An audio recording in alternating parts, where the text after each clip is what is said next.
Hey guys! So today we are talking about no longer what is Christianity. We ended that series last week.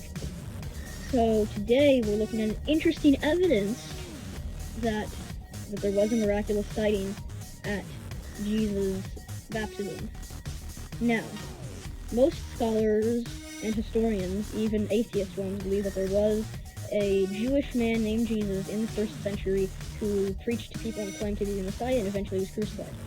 The debates, however, happened about whether he resurrected and whether he did certain miracles and certain nativity stories.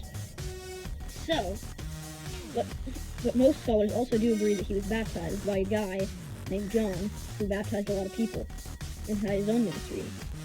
So, a lot of the time, historians want to look for unbiased sources, or sources with less bias. So, for something like this, to prove to atheists, we could look at a source that has actually no bias towards any Christian sect that actually confirms that something miraculous happened at Jesus' baptism. There is this religion, and essentially, where did it come from? It's called Mandaeism or Mandaeism. It's still around today. It's very ancient, but it's like very small, almost very small cult.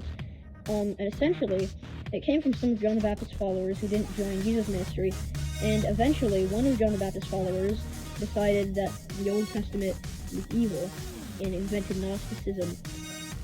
So, this is an offshoot of John the Baptist movement, but even their texts say that the Holy Spirit came on Jesus when he was baptized by John, and they have a whole scene that is somewhat different, but he still says, "You are my beloved Son, in whom I'm well pleased." God still says that. But there's this thing where John is talking to some weird Gnostic beings.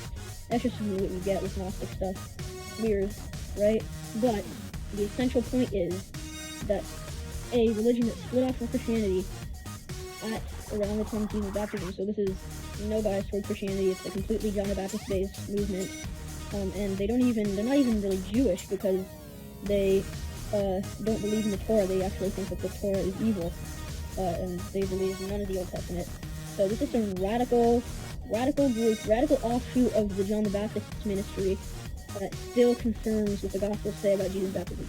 Radical offshoot. That is pretty good evidence in my opinion. Atheists, how do you answer that? Hope that clears things up.